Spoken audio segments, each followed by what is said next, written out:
Ambassador Elena Vasquez watched as the Cathari attendants removed her seat from the Grand Council table. The ornate chair, carved from celestial oak and bearing the symbol of Earth, was carried away without ceremony. 23 years she had sat at that table. 23 years of negotiations, treaties, and careful diplomacy. Now, in less than a minute, it was gone. The council chamber fell silent. 74 species, representing thousands of worlds, turned their various forms of sensory organs toward her. Some had eyes like hers. Others perceived through heat signatures, electromagnetic fields, or vibrations in the air. All of them watched to see what the human would do. Elena did not plead. She did not argue. She simply walked to the back wall of the chamber, the area designated for observers and junior delegates, and lowered herself to the polished stone floor. Her knees protested. At 67 years old, sitting cross-legged on hard ground was not comfortable. But she had learned long ago that humans could endure discomfort better than most species believed possible. The vote had been decisive. After the incident at the Proxima station, where human colonists had defended themselves against Vrex raiders using weapons the Council deemed too destructive, Earth's status as a full Council member was revoked. They said humans were too aggressive, too unpredictable, too young a species to be trusted with the responsibilities of galactic governance. High Chancellor Mortok, a Zenthari whose crystalline body reflected the chamber's lights in rainbow patterns, cleared what passed for his throat. The sound was like wind chimes in a storm. The Council will now proceed with discussions regarding the resource allocation for the Outer Rim territories. Elena listened from the floor. She pulled out her datapad and began taking notes, just as she always had. The other species continued to glance her way, perhaps expecting anger or resignation. They saw neither. What they did not expect was what happened next. Kipla, a young Vreth female barely into her third cycle, stood from her species' delegation. The Vreth were insectoid, with 4 arms and compound eyes that shimmered like oil on water. Kipla had served as a junior observer for her people for 2 seasons, learning the ways of galactic politics. Without asking permission, she walked across the chamber floor, her chitinous feet clicking softly against stone. She sat down beside Elena, folding her 4 legs beneath her in the traditional Vreth posture of respect. Chancellor Mortok's crystalline form flashed bright red, a sign of surprise. Junior Observer Kipla, your place is with your delegation. The young Vreth's translator device crackled. With respect, Chancellor, Ambassador Vasquez taught me more about diplomacy in 6 months than I learned in 3 years of formal education. If her place is on the floor, then my place is beside her. Before Mortok could respond, another figure rose. Thex, a young Corthan whose species resembled bipedal reptiles with bioluminescent scales, left his delegations section. He was followed by Yilmora, a delphine whose aquatic suit sloshed as she moved. Then came Paktu, a scree whose wings were still developing their full span. One by one, 12 junior delegates and observers left their positions and sat on the floor around Elena.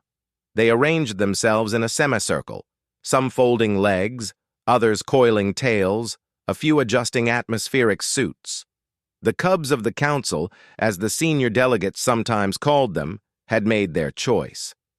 Elena looked at the young faces around her and felt something warm bloom in her chest. She had taught many of them personally, sharing not just political strategy but human philosophy. She had told them about Gandhi and Mandela, about compromise and standing firm, about knowing when to fight and when to build bridges. The council chamber erupted in shocked murmurs. The senior delegates from each species began arguing with their juniors, demanding they return to their proper places. But the young ones remained seated, their eyes fixed on the human ambassador who had lost her chair, but not her dignity. Chancellor Mortock's crystalline body flashed through several colors, settling on a deep purple that indicated deep consideration. This is unprecedented.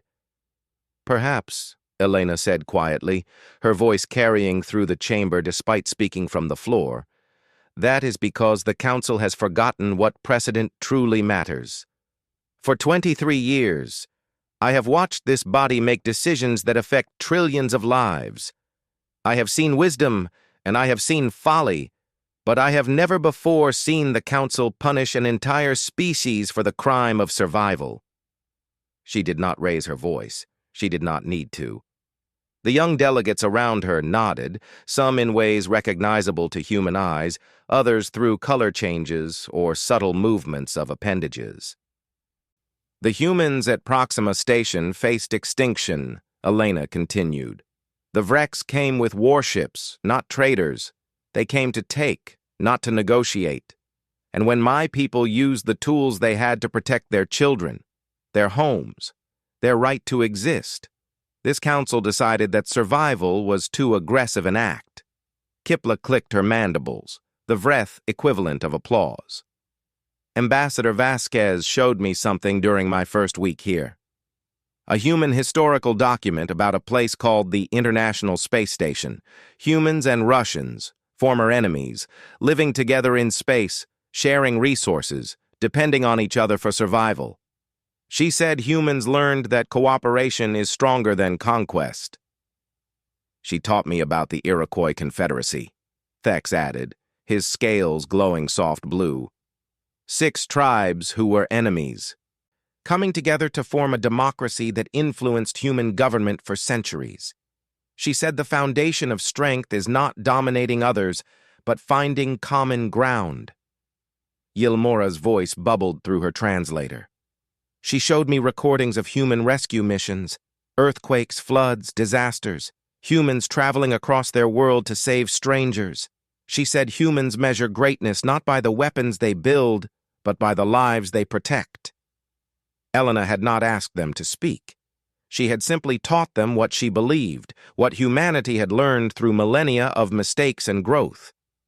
Now these young beings were defending not just her, but the ideals she represented. Ambassador Grixnak, the senior Vrex delegate whose people had attacked Proxima Station, rose from his seat. The Vrex were massive creatures, evolved from apex predators on a high-gravity world. His voice was a deep rumble. The human speaks of survival, but she ignores the devastation her people caused. 3 Vrex ships were destroyed. Elena met his gaze without flinching. And 7,000 human civilians would have been killed if those ships had reached the surface. Ambassador Grixnak, I grieve for the Vrex lives lost. Every death is a tragedy, but I will not apologize for my species choosing to live. If this council believes that surrender to slaughter is the price of civilization, then perhaps humanity is not civilized enough for your table. But I wonder, how many of your species would have chosen differently? The chamber fell silent. It was Paktu, the young Scree, who broke it. My grandfather told me about the border wars. When the Scree fought the Delphines over water rights in the Kepler system, thousands died on both sides. Yet now our species share 3 worlds in peace. Why? Because both sides eventually chose to negotiate rather than eliminate each other. Humans at Proxima asked to negotiate first. The Vrex refused. The violence that followed was not humanity's first choice. Chancellor Mortock's crystalline structure resonated with a sound like distant thunder. These cubs speak with voices not yet tested by the weight of true leadership. They see the galaxy through eyes still bright with idealism.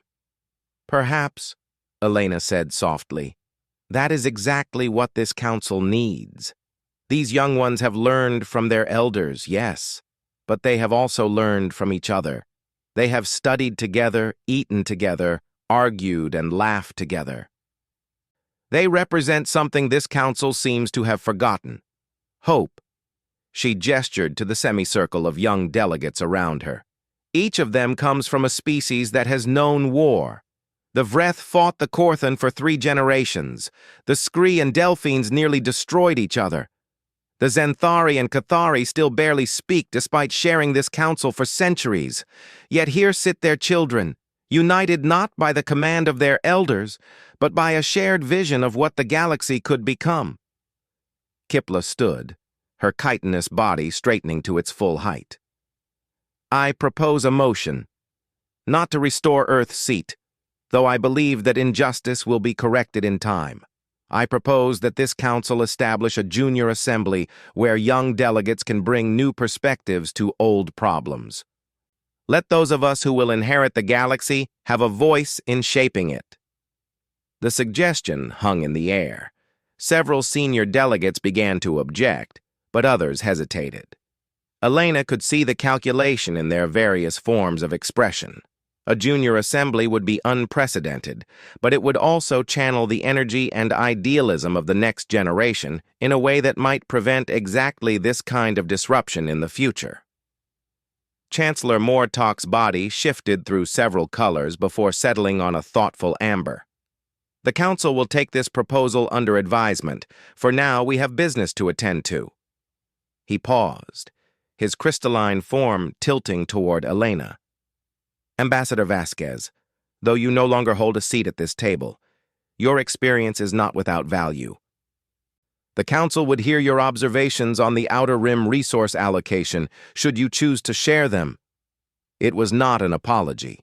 It was not a restoration of her status. But it was an acknowledgement, a small crack in the wall that had been built around humanity's place in the galactic order. Elena smiled. Around her, the young delegates remained seated on the floor, a silent testament to the bonds formed through patience, teaching, and mutual respect.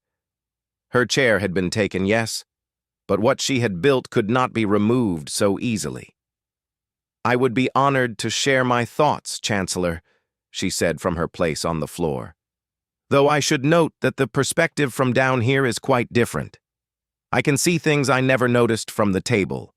Sometimes, to truly understand a situation, one must be willing to change their point of view. The cubs beside her, representatives of a dozen different species, sat a little straighter. They had chosen to lower themselves to learn, and in doing so, they had elevated something far more important than protocol or position. They had elevated the possibility that the galaxy could be better than it was, that the mistakes of the past need not be the chains of the future. Elena began her analysis of the resource allocation proposal, speaking clearly from the floor. Above her, 74 species listened. But around her, the future of the galaxy sat cross-legged on polished stone, learning that true leadership is not measured by the height of one's seat, but by the depth of one's conviction and the strength of one's character. Her chair was taken from the table, but her influence, her teaching, her very human determination to make a difference despite adversity, these things could not be taken. They had already been passed on to the next generation, to young minds who would remember that a human ambassador lost her seat but never lost her voice, never lost her dignity, and never stopped fighting for what she believed was right. The council session continued late into the cycle, and through it all, the cubs remained on the floor beside her, learning that sometimes the most powerful position in any room is the one where you choose to stand, or in this case, sit, on principle.